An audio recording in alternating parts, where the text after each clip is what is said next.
আপনাকে আমি খুবই ফলো করি, এবিপি আনন্দে খুব আলোচনায় থাকেন আপনি ঘাটাহানি সুমন্তুদার সঙ্গে। যাই হোক, তো আজকে আমি বলতে এসেছি এই কথাটা আপনাকে যে আপনি যখন সাংসদ হবেন যাবেন আমাদের জন্য কী করবেন এই ট্রান্সপোর্টের ব্যাপারে। কারণ আমরা এদের অত্যাচারে একদম জর্জরিত, দেয়ালে পিঠ থেকে গেছে, দেয়ালে আমাদের পিঠ থেকে গেছে। হ্যাঁ, যেরকমভাবে আমাদের ওপর অত্যাচার করা হচ্ছে, আমি একটা অনলাইনে স্ক্রিপ্ট বার করে এনেছি, সেটা দেখুন আমার দোষটা কোথায়।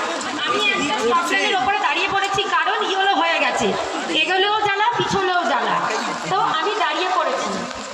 এর জন্যে আমার কেস দিয়েছে 500 টাকা। তো এরকম পরপর 3টে হয়ে গেছে, নয় বেরিয়ে যাও নয় পিছিয়ে যাও, পিছনে লোকের করে যাও নয় দাঁড়িয়ে যাও।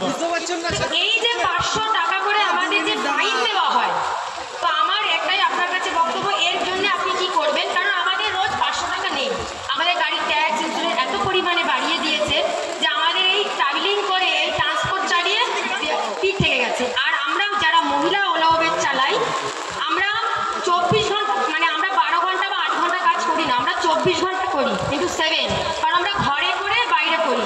আমার মতন এরকম অনেক মহিলা আছে যারা ঘরের সমস্ত কাজ করে ছেলেকে স্কুলে পাঠিয়ে তবে কাজে যায়। আমি যেমন ছেলেকে এখন ঘরে রেখে তালা দিয়ে এলাম, কেন পালিয়ে যাই, বৃষ্টির মধ্যে বেরিয়ে যাবে, মা নেই, তো এরকম ছেলেতে অনেক মহিলাদেরই হয়।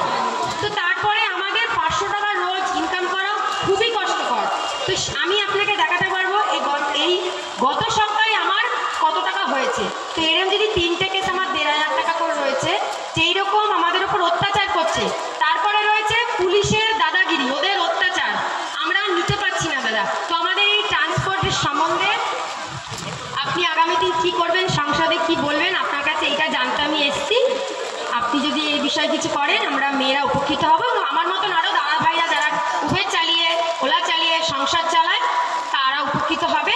এবং আর একটা কথা হচ্ছে যে ওলা উবের যারা আসছে ভায়া হয়ে টেবিলের তলা দিয়ে সরকারকে টাকা দিয়ে, হ্যাঁ, আমাদের ওপর অত্যাচার করে শোষণ নিয়ে যাচ্ছে, শোষণ করছে আমাদের, এর বিরুদ্ধে আপনি কি করবেন। আমরা ডেপুটি কমিশনারকে রিপোর্ট করে করে করে করে ফেড আপ হয়ে গেছে, আপনি জানেন যেহেতু আমাদের এই পার্টিতেই আছে। তো এর বিরুদ্ধে কি করবেন বা এর জন্য কি সংসদে করবেন, এটাই আমার বলার। ধন্যবাদ দাদা, থ্যাংক ইউ। উনি লম্বা প্রশ্ন করেছেন এবং একসাথে বেশ কয়েকটা কথা বলেছেন। না না, আছে না, পিছনে একজন আসছে নাকি? আচ্ছা আচ্ছা, আমি কেবল আপনাদের কাছে এটুকু বলতে পারি যে যারা এই ধরনের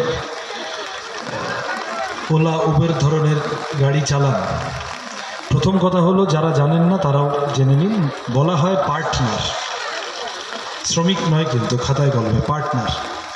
কিন্তু সেই পার্টনাররা মালিকের সাথে আলোচনার ভিত্তিতে বেস ফেয়ার থেকে শুরু করে যা যা হোক সেগুলোতে পার্টনারের একটা স্টেক থাকে, পার্টনাররা সেগুলো সেই সুযোগগুলো পান না, মালিক একতরফা করেন। ফলত আপনাদের ইনসেন্টিভ, আপনাদের ভাড়া, সেফটি সিকিউরিটির প্রশ্ন, বিশেষত নারী ড্রাইভারদের, এই প্রশ্নগুলো তো সামনে আসাটা বেশি জরুরি খুবই। আমি এই কথাগুলো সম্পর্কে খানিকটা অবহিত, আমাদের দেশের আমাদের যা শ্রম আইন ইত্যাদি আছে, আমি এগুলোর মধ্যে দাঁড়িয়ে আপনাদের জন্য কথা বলার চেষ্টা করব অবশ্যই। আরও 2টো নতুন সমস্যা আজকে শুনলাম আপনার কাছে, অবশ্যই এই প্রশ্নগুলো অ্যাড্রেস করার চেষ্টা করব।